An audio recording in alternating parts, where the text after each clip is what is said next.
बिलालमीन वस्सलातु वस्सलामु अला सय्यिदिल अंबिया वल मुरसलीन अम्मा बाद फ़अऊज़ु बिल्लाहि मिनश शैतानिर रजीम बिस्मिल्लाहिर रहमानिर रहीम लकुम दीनुकुम वलिय दीन सदक़ल्लाहुल अज़ीम व सदक़ रसूलुहुन नबियुल करीमुर रऊफ़ुर रहीम।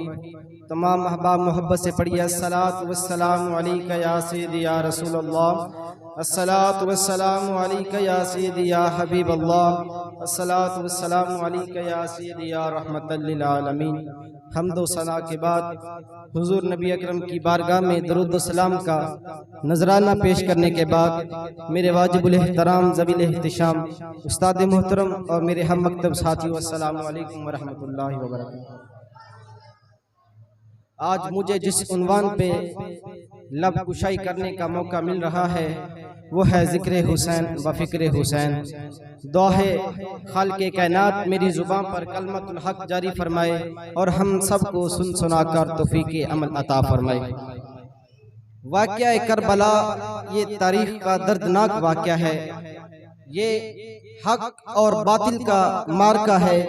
ये इक़्तिदार की जंग नहीं थी बल्कि इक़दार की जंग थी। ये दो शख्सियतों का लड़ाई नहीं थी बल्कि दो नजरियात का टकराव था। यजीद जुल्म का इस्तियारा है और हुसैन सब्र का पैकर है। यजीद अपनी तबा नाहमवार के बाइस जुल्म जबर और ज्यादती की अलामत बन के उभरा और हुसैन इब्ने अली सब्र की अलामत बन के उभरा। हजरत इमाम हुसैन इस्लाम के वो मुहाफिज हैं जिन्होंने अपने खूने मुतहरा से इस्लाम के शजर की आबियारी की। जब कूफा वालों की तरफ से मुसलसल खत मिले और उन्होंने ये भी लिखा कि अगर आप ना आए तो क़यामत के दिन हम आपके नाना से शिकायत करेंगे, तो आप जब कूफा के लिए रवाना होने लगे तो सहाबा इकराम ने आपसे अर्ज की कि आप ना जाएं, अल कूफी ला यूफी, कूफियों में वफा नहीं होती। उन्होंने आपके बाबा को भी शहीद किया था, तो आप ना जाएं। तो आपने उनसे यही कहा, मेरे गम गुसारो मेरे मेहरबानो, ना रोको मुझको जाने दो, मुझे नाना के दी की डूबी कश्ती बचाने दो। मैं चाहता हूँ कि दुनिया पर वफा का नाम रह जाए, मैं रहूं न रहूं पर अज़मते इस्लाम रह जाए।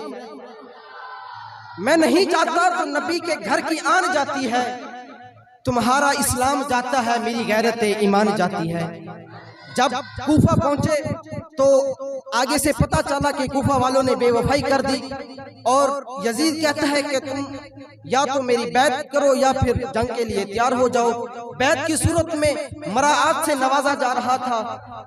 हजरत इमाम हुसैन ने कहा, ये तख्तो ताज की मुझे कोई परवाह नहीं, जिनकी मसनद महबूब की गली में लगी हो वो तख्ते सिकंदरी पे कभी धोखा नहीं करते। मैं ये तख्तो ताज के लिए नहीं आया, मैं तो कलमा हक की बका के लिए यहाँ आया हूँ। आज तारीख का वो बाब रकम होना था कि सदियां जिस पे नाज करेगी। फरिश्तों ने कहा था, मालिक तू इंसान बना रहा है, ये तो खून रेजिया करेगा, सजदे तो हम करते हैं। आज फरिश्तों ने भी देखना था कि सजदा करने का जो अंदाज हुसैन इब्ने अली का था, फरिश्ते अपने सारी जिंदगी की कमाई भी खर्च करें तो हुसैन के सजदे की ज़कात नहीं बन सकती। जब दुश्मन की तेगे चमकने लगी और कभी वहाब शहीद हो रहे हैं, कभी कासिम की जवानी लुट रही है, तो कभी जवां अकबर की आवाज करबला के रेगजार में गूंजती है, या अब अताहु अदरिकनी, ऐ बाप मुझे संभालिए। तो हजरत इमाम हुसैन दौड़ के जाते हैं और जवान बेटे की लाश को कंधों पर रखकर खैमों तक पहुंचा के हाथ फिजा में बुलंद करते हैं और अर्ज करते हैं, रब्बना तकब्बल मिन्ना हाज़ल कुर्बान, मालिक हुसैन की ये कुर्बानी कबूल फरमा। जब अली असगर के हल्क में दो शाखा तीर तवस्त होता है तो चुल्लू में खून लेते हैं, आसमान की तरफ उछेल के कहते हैं, मालिक मेरी ये नन्ही कमाई थी, ये भी तेरी राह में कुर्बान की, अल्लाह ये भी कबूल फरमा। फातिमा का सारा चमन उजड़ गया, मुस्तफा की सारी याद करबला में कट गई। फिर इमाम हुसैन मैदान में आते हैं, जबर का मुकाबला करते हैं, दुश्मनों को काटते हैं, फिर घोड़े को एड़ी लगाते हैं और नहर फुरात की लहरों में आए और पानी का चुल्लू भरा यजीद की तरफ देखकर कहा, तुमने मेरे लिए ये पानी बंद किया था, देख आज क़यामत के दिन हौज़े कौसर पे भी हुसैन का कब्जा होगा, आज नहर फुरात पे भी हुसैन है। जुल्म के मुकाबले में डटे रहे, फिर दुश्मन ने यकबार होकर हमला किया, उस वक्त भी आपने अपनी जुबान से हाय तक न की, सब्र के दामन को थामा। आज शहादत हुसैन को तमाशा बना के रख दिया गया है। इस तरह बयान किया जाता है जैसे वो तरले और मिन्नतें कर रहे थे, पानी पानी की सदाएं उनके लबों पे थी। नहीं, हरगिज ऐसा नहीं था। जख्म पे जख्म खा के जी, जख्म पे जख्म खा के जी, खूने जिगर के घूंट पी, आह न कर लबों को सी, ये इश्क है दिल लगी नहीं। जब मोहब्बत की है तो सब कुछ कटाना होगा और कटा कर भी मुस्कुराना होगा। हजरत इमाम हुसैन ने हर मुश्किल वक्त में सब्र के दामन को थामा और हर कुर्बानी पेश करने के बाद यही कहा, रब्बना तकब्बल मिन्ना हाज़ल कुर्बान, मालिक हुसैन की ये कुर्बानी भी कबूल फरमा। जब आप घोड़े की जीन से फर्श जमीन पर आते हैं और करबला की तपती हुई रेत पर अपनी पेशानी रखते हैं, आज वो पाप रकम होना था। आज तक आसमान ने भी ऐसा मंजर नहीं देखा होगा, आज तक हूरों ने भी ऐसा मंजर कभी नहीं देखा होगा। मुस्तफा का नवासा, 3 दिन का प्यासा, तीरों और नेजों की बरसात में जब पेशानी सजदे में रखते हैं तो दुश्मन सर तन से जुदा कर देते हैं।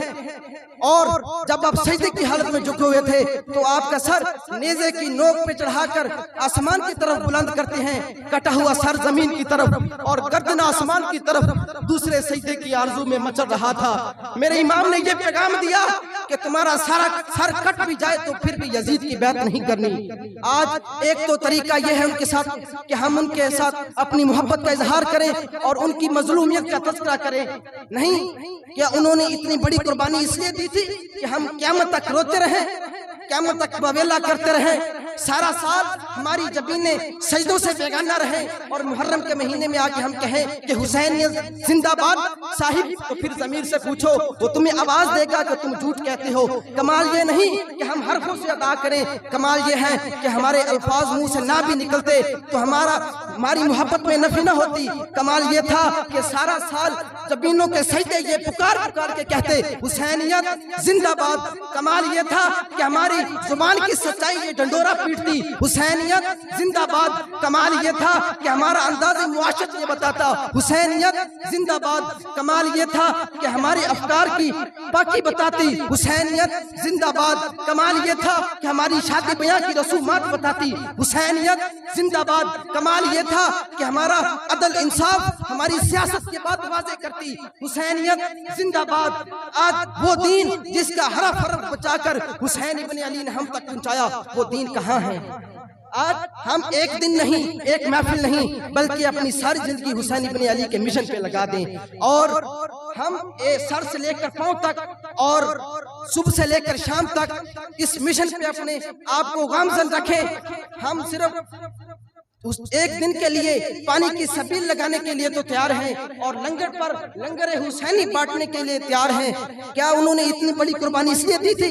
मैं आपसे पूछता हूँ यार, जिनके नाम की नहरें जन्नतुल फिरदौस में चलती हूँ, उनके हमारे पानी से क्या परवाह है? जिनके नाम का सदका कायनाते आलम में बांटा जा रहा हो, उनके हमारे देखो कि बांटने की क्या जरूरत है? क्या उन्हें उतनी बड़ी कुर्बानी इसलिए दी थी? नहीं, उनका यही मकसद था कि उनका एक ही मकसद था कि मेरी जिंदगी का मकसद तेरे दी की सरफराजी, मैं इसीलिए मुसलमान, मैं इसीलिए नमाजी। आज रूहे हुसैन पुकार पुकार कर कह रही है कि उठो, वक़्त के यजीदों के खिलाफ करबलाएं सजाओ। और आज गली गली में जुल्म मौजूद है, जुल्म बच्चा जम रहा है कूचा बाजार में, अदल को भी साहिबे औलाद होना चाहिए। उठे, हुसैन का पैगाम को लेकर निकले और वक़्त के यजीदों पे ये लाशातारी हो जाए और इस अहद के साथ निकले कि हम जोहदो अजीमत के राही मंजिल ही पे जाकर दम लेंगे, मैदाने अमल में निकले हैं बातिल को मिटाकर दम लेंगे। हम दहर के जुल्मत खानों में कुरान का नूर फैलाएंगे, हम कांटों भरी हर बस्ती में सुन्नत के फूल सजाएंगे, हर घर में इश्क रिसालत के हम दीप जलाकर दम लेंगे और हर गासिब खान वडेरे को और जालिम खाइम जालिम को हर फासिक फाजिर जालिम को, हर जालिम खाइम जालिम को, हर डाकू चोर लुटेरे को, हर छोटी सोच के घेरे को हम करबल के उस कारी का पैगाम सुनाकर दम लेंगे। दुआ है अल्लाह ताला हमें उस्वा शबीरी पर अमल पैरा होने की तौफीक